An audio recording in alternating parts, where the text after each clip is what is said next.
Hello everyone. आगार IAS के YouTube channel पे आप सभी का स्वागत है। इस सीरीज़ में जो यूपी पीसीएस एग्ज़ाम आ रहा है 14 मई को, उसके प्रीलिम्स के पॉइंट ऑफ व्यू से हम कुछ यूपी स्पेशल वाले टॉपिक्स पढ़ेंगे। उसमें ऑलमोस्ट सारे ही सब्जेक्ट यूपी के पर्सपेक्टिव से हम कवर करने की कोशिश करेंगे उस टाइम तक जितना हो पाए। एंड अभी इससे पहले हम लोग कर रहे थे मॉडर्न हिस्ट्री, उत्तर प्रदेश और मॉडर्न हिस्ट्री में क्या क्या रिलेशन है, क्या क्या चीज़ें, क्या क्या इंपॉर्टेंट पॉइंट्स हैं एग्जाम से रिलेटेड, हम उनको देखेंगे। एंड अभी हमने पार्ट वन में देखा कि हमारा 1857 से पहले की उत्तर प्रदेश या अवध की क्या हिस्ट्री रही है। इस वीडियो में हम लोग उसका पार्ट टू कवर करेंगे। पार्ट टू है रिवोल्ट ऑफ 1857। तो ये वाला जो रिवोल्ट है ये पूरा अवध और उत्तर प्रदेश की हिस्ट्री के लिए बहुत ज़्यादा इम्पोर्टेंट हो जाता है। ऑलमोस्ट सारे इवेंट्स जो इस रिवोल्ट में होते हैं, जो भी मेजर कॉजेज होते हैं इस रिवोल्ट के, वो सारे इसी रीजन में ही रिवॉल्व करते हैं। तो उत्तर प्रदेश की हिस्ट्री और रिवोल्ट ऑफ 1857 बहुत ज़्यादा क्लोजली रिलेटेड है। तो इसीलिए हम लोग इसको थोड़ा ध्यान से देखने की कोशिश करेंगे। तो असल में हुआ ये था कि ब्रिटिश ईस्ट इंडिया कंपनी जो थी, उसने काफ़ी सारी ऐसी पॉलिसीज़ अपनी बना रखी थी, economic policies, social policies, political policies, कि एक टाइप से वो इंडिया को कैप्चर करे और जितना भी रिसोर्स है उसका वहाँ से निकाल के रिसोर्स अपनी कंट्री में ला के उसको यूज़ करे, अपने इंडस्ट्रियल रेवोल्यूशन को वो फाइनेंस करें इंडिया के रिसोर्सेज से। और इससे उन्हें फ़र्क नहीं पड़ता था कि यहाँ के लोगों को क्या कैसा फ़र्क पड़ता था, क्या सफरिंग होती थी यहाँ के लोगों को। तो कहीं ना कहीं इस चीज़ को लोगों ने काफ़ी रियलाइज़ किया एंड एक टाइप से लोगों के अंदर जो गुस्सा था धीरे धीरे बढ़ते बढ़ते इन सारी अलग अलग नीतियों की वजह से वो एक टाइप के रिवोल्ट में निकला था। और वो रिवोल्ट कब हुआ था? 1857 में। और रिवोल्ट ऑफ 1857 काफ़ी इम्पोर्टेंट मोमेंट होता है पूरे इंडिया के हिस्ट्री में, बिकॉज यहीं से एक यूनाइटेड तौर पे इसी के आगे से ब्रिटिशर्स के अगेंस्ट एक नेशनल मूवमेंट शुरू होता है। तो चलिए देखना। तो हम देखते हैं इसमें रिवोल्ट के रीजंस क्या क्या रहे हैं। अलग अलग रीजंस रहे हैं, पॉलिटिकल रीजंस रहे हैं, सोशल रीजंस, इकोनॉमिक रीजंस। तो एग्जाम में इससे अक्सर सवाल पूछे जाते हैं।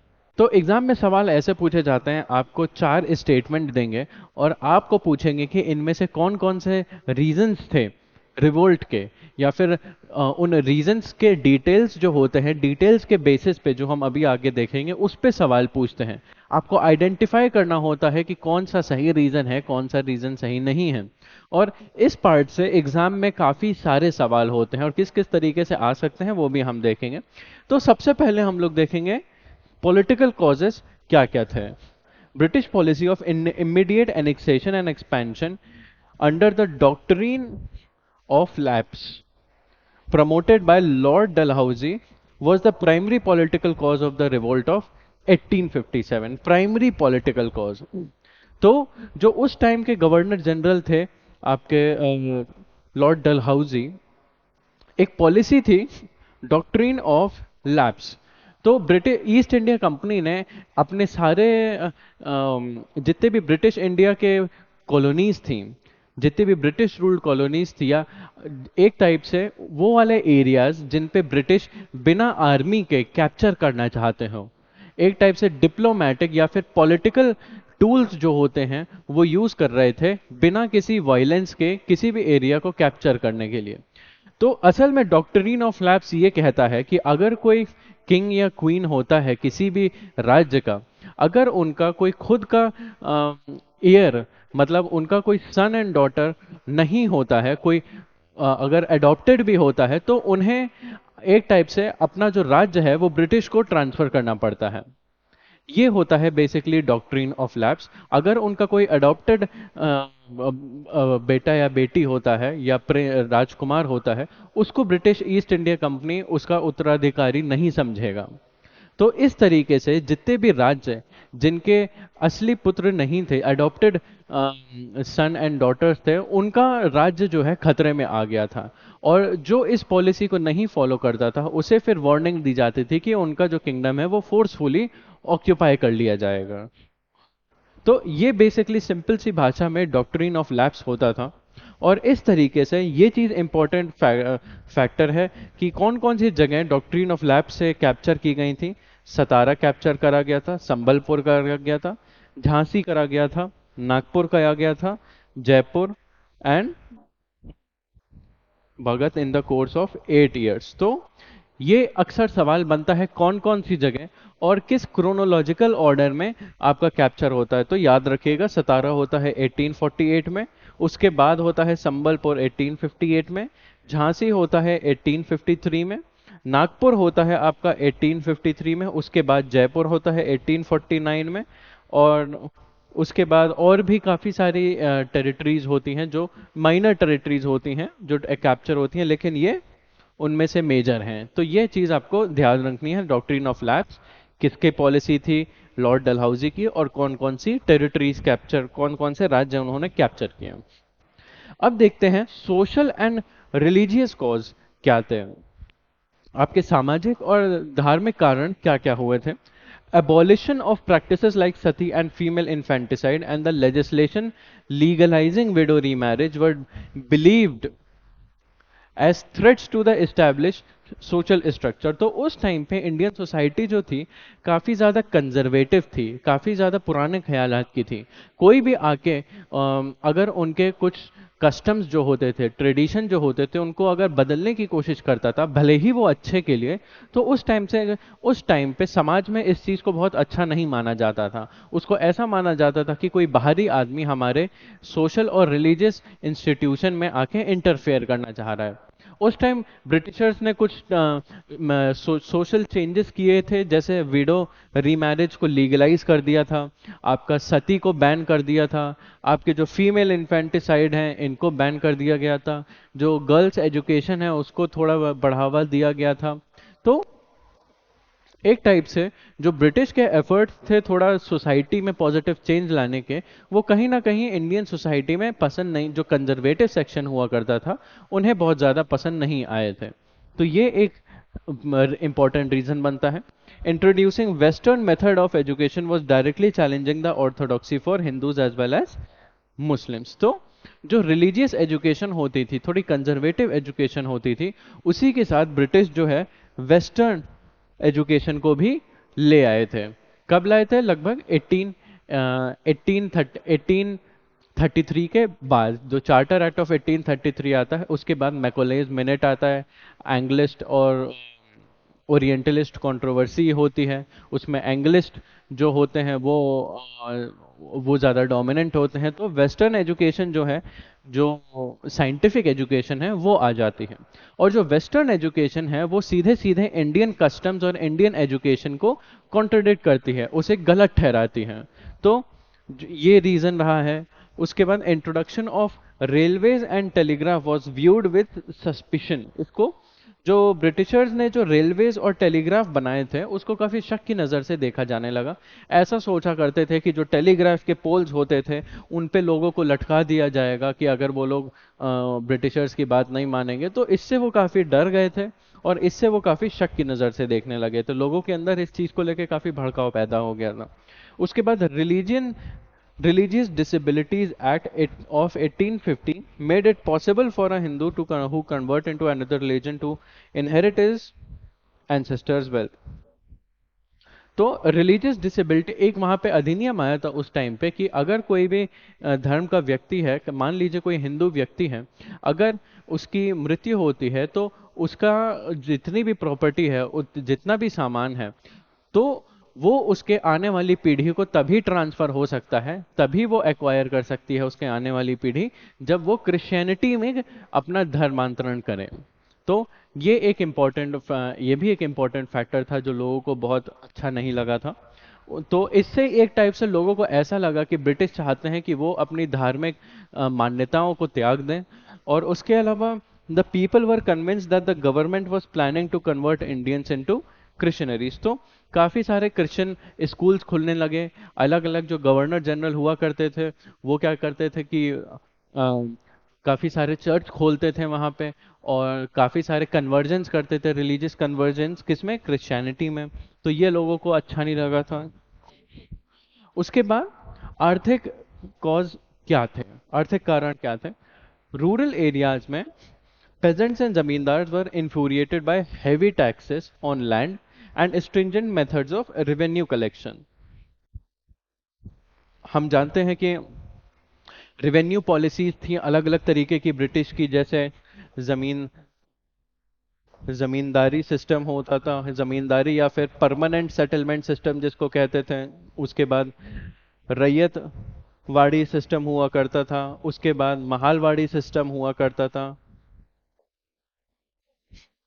मारवाड़ी सिस्टम अलग अलग रेवेन्यू कलेक्शन के अलग अलग जगहों पे सिस्टम हुआ करते थे। उन सब में सिमिलरिटी ये थी कि गरीब आदमी से खूब ज़्यादा पैसा निकाला जाता था और उसकी क्षमता होती नहीं थी, और अगर वो ऐसा नहीं करता था तो उसकी ज़मीन ले ली जाती थी।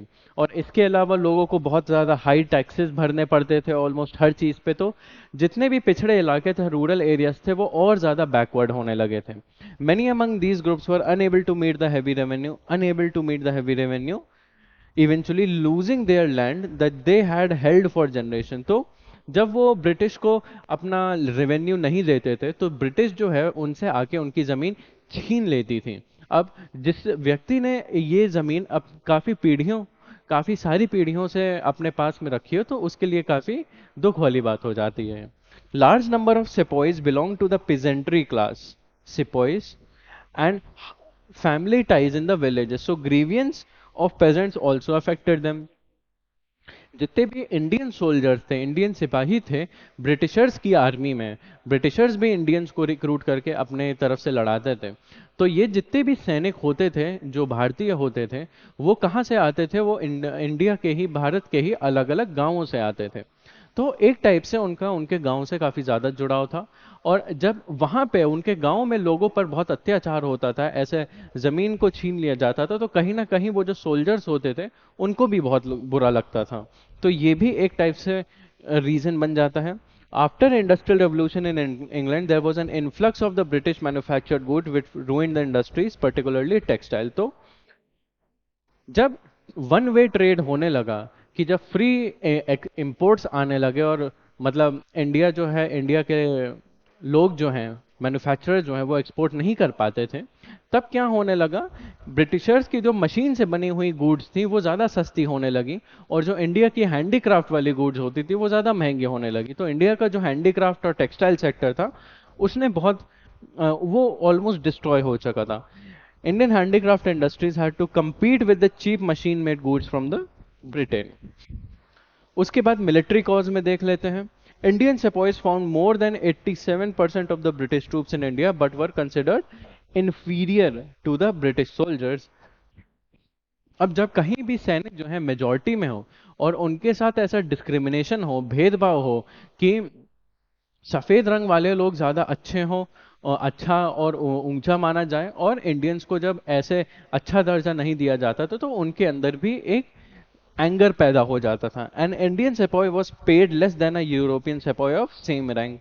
ये भी वहाँ पे डिस्क्रिमिनेशन होता था सैलरीज के मामले में, कि ये दोनों सेम रैंक के जो सोल्जर्स होते थे, एक इंडियन को कम मिलता था और एक यूरोपियन को ज़्यादा मिलता था। They were required to serve in areas far away from the homes. In 1856 में लॉर्ड कैनिंग जो गवर्नर जनरल था, issued the general service enlistment act which required the sepoys must be ready to serve even in the British land across the sea. तो एक कानून आया था 1856 में। कौन लाया था? Lord Canning. उसका नाम था जनरल सर्विस एनलिस्टमेंट एक्ट।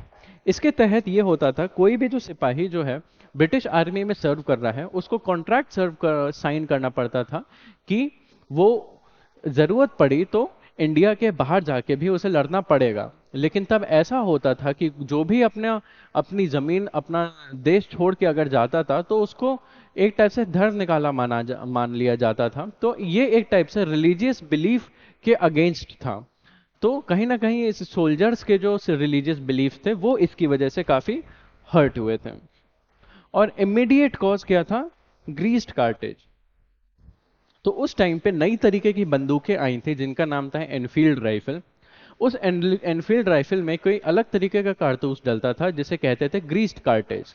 तो उस कारतूस को इस्तेमाल करने के लिए उसे पहले दांत से काटना पड़ता था, उसके पैकेट से निकालना पड़ता था और उसके बाद बंदूक में लगाना पड़ता था। और ऐसा कहा जाता था कि जिस जो ग्रीस होती थी जिसमें पे सारे गोलियां जो थी, और जो ग्रीस जो गोलियों पे लगाया जाता था वो पिग और काऊ के फैट से बना हुआ करता था। तो ये दोनों हिंदू और मुस्लिम के जो रिलीजियस सेंटिमेंट्स थे तो उनको काफी ज्यादा हर्ट करा था। अब बात करते हैं एनेक्सेशन ऑफ अवध की।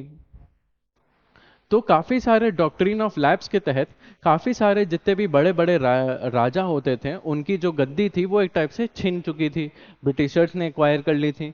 लेकिन अवध में डॉक्ट्रिन डॉक्ट्रिन ऑफ लैप्स जो है ये नहीं लगा था। अवध को दूसरी तरीके से कैप्चर किया गया था, क्योंकि अवध जैसे हमने पार्ट वन में देखा आखिरी अवध के नवाब थे वाजिद अली शाह। वाजिद अली शाह के काफी सारे काफी सारे बच्चे थे जो उनके खुद के थे।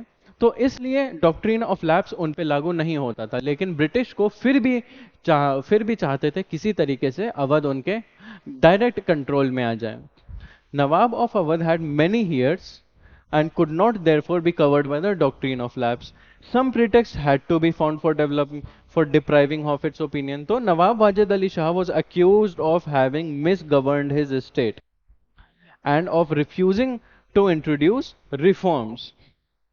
तो ब्रिटिशर्स ने अलग तरीका निकाला, बोला कि आप अपने राज्य को अच्छे से गवर्न नहीं कर पा रहे हो और हम जो बदलाव चाह रहे हैं वाजिद अली शाह वो ला नहीं पा रहा है, इसलिए इस अवध को एनेक्स कर लिया गया 1856 में।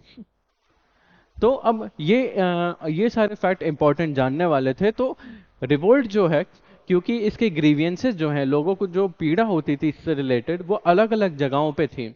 तो हर जगह पे कहीं ना कहीं ये फिर उठने लगा था रिवोल्ट। कहाँ कहाँ देखते हैं। The revolt began in Meerut 58 kilometre away from Delhi. कब? May 10, 1857 and soon embraced vast area। कहाँ से कहाँ तक? From Punjab in the north and Narmada in the south to Bihar and Rajputana in the west. कौन कौन सी आर्मी की यूनिट्स थी जहां जहां पे ये हुआ था, ये भी याद रखिए। 19th नेटिव इन्फेंट्री, ये कहां पे थी? बेरहामपुर। बेरहामपुर कहां था? वेस्ट बंगाल में। Which refuse to use the newly introduced Enfield rifle और ब्रोक इनटू इम्यूनिटी। तो 19th नेटिव इन्फेंट्री बेरहामपुर में थी, इन्होंने इनफील्ड राइफल यूज करने से इनकार कर दिया। यंग सेपॉय ऑफ कौन सा? 34th native infantry Mangal Pandey went on a step further and fired at the sergeant major of its unit. कहां पे? एट बैरकपुर।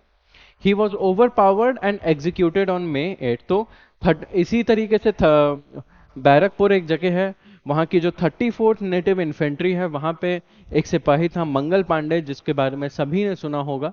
तो उन्होंने भी एक तो इनकार किया एनफील्ड राइफल यूज करने से, और उसके बाद जो वहां का जो उनके सीनियर था, जो सर्जेंट था, उस पर भी फायर करके उन्हें मार दिया। और उसके बाद मंगल पांडे को भी एग्जीक्यूट कर दिया गया। उसके बाद the 7th Awadh regiment which defied its officer on May 3 met with the same fate। तो इतनी जगहों पे फिर रिवोल्ट होना स्टार्ट हुआ था।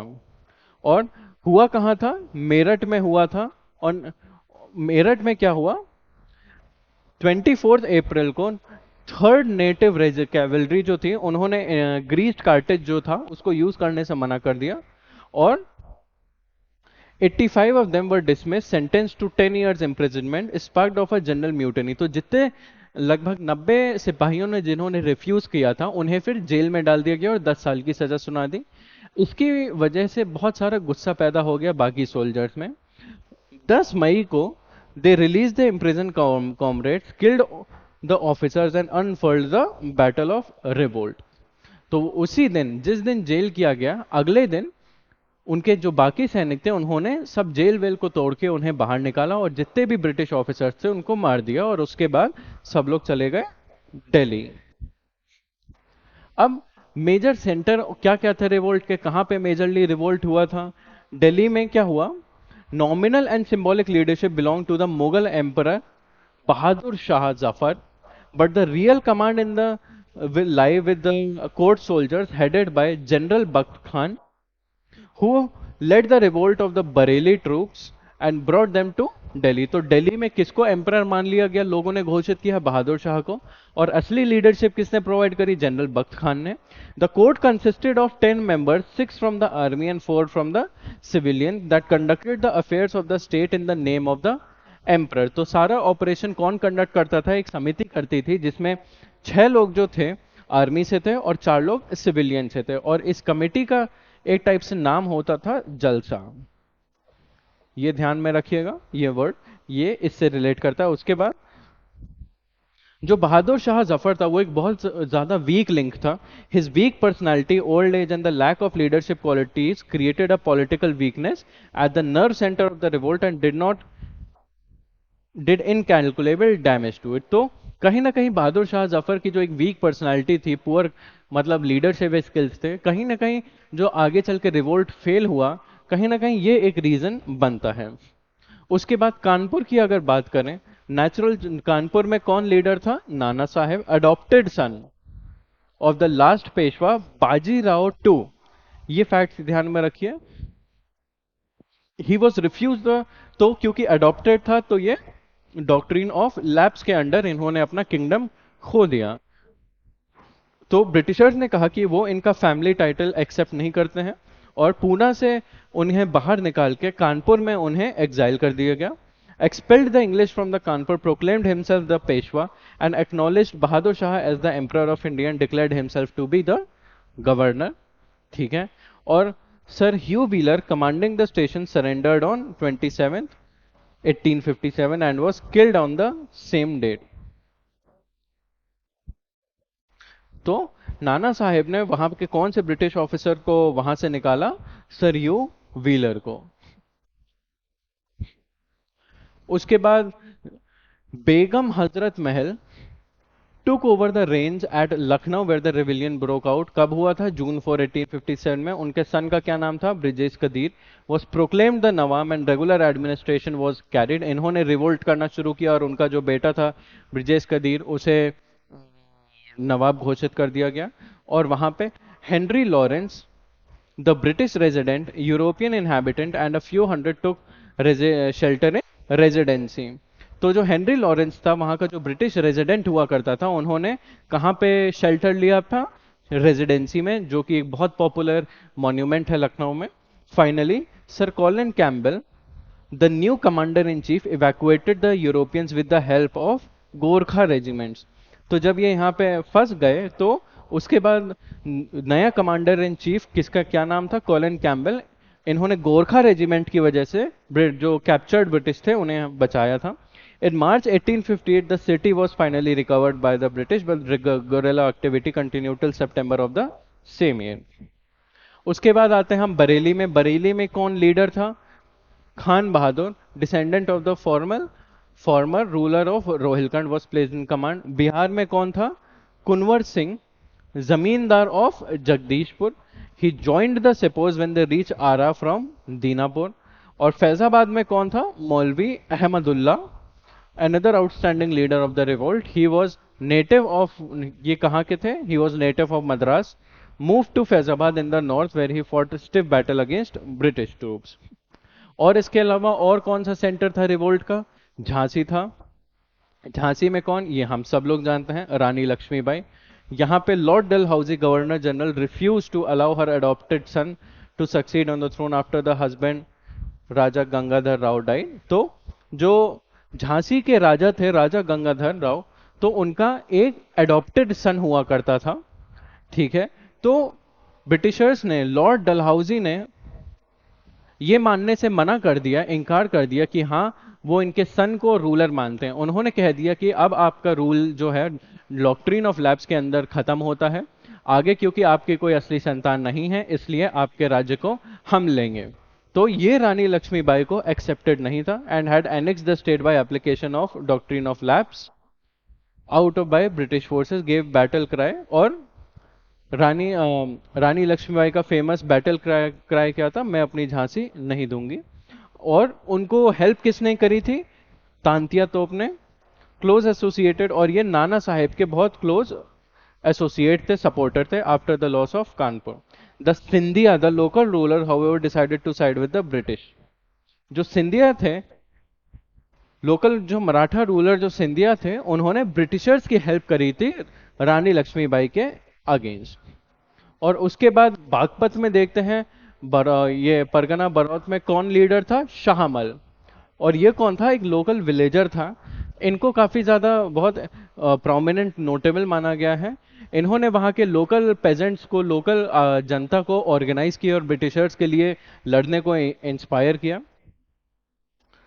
Urging people to rebel against the British hegemony. The people attacked government buildings, destroyed bridges over the rivers, and dug up metal roads, partially to stop the government forces from coming into the area, partly because bridges and roads were viewed as symbols of British rule. तो जैसे हमने देखा कि railway और telegraph थे, उनको काफी अच्छी नजर से नहीं देखा गया था। तो बागपत में क्या हुआ था, जितने भी ट्रांसपोर्ट रूट्स होते थे उनको सब उखाड़ दिया गया, रोड जो बनाए गए थे उन्हें तोड़ दिया गया, रेलवे लाइंस और टेलीग्राफ लाइंस होते थे उन्हें तोड़ दिया गया ताकि ब्रिटिश वहां तक ना आ सके। तो Shahamal sent supplies to the mutineers in Delhi and prevented all official communication between British headquarters and Meerut. In fact, the Bangla was turned into a hall of justice. ये ध्यान रखिएगा, बागपत में हॉल ऑफ जस्टिस किसने establish किया था? शाहमल ने। Resolving disputes and dispensing judgments. इसके बाद ये एक लिस्ट है, आप इसको पॉज करिएगा और देखिएगा। ये आपके इसमें MCQs बहुत ढेर सारे बनते हैं, मैच द फॉलोइंग वाले बनते हैं, और उसके बाद स्टेटमेंट्स वाले होते हैं कि ये स्टेटमेंट करेक्ट है कि नहीं, कि कहाँ कहाँ कौन कौन से मेजर सेंटर थे, दिल्ली, लखनऊ, कानपुर, झांसी, ग्वालियर, बरेली, इलाहाबाद, बनारस, बिहार। उसमें इंडियन लीडर कौन था? दिल्ली में बहादुर शाह टू था, और ब्रिटिश ऑफिशियल जिसने सप्रेस किया था, फाइनली खत्म कर दिया था रिवोल्ट। तो दिल्ली में लीडर कौन था? बहादुर शाह जफर, प्लस हमने देखा था जनरल बख्त खान भी आप कह सकते हैं यहाँ पे।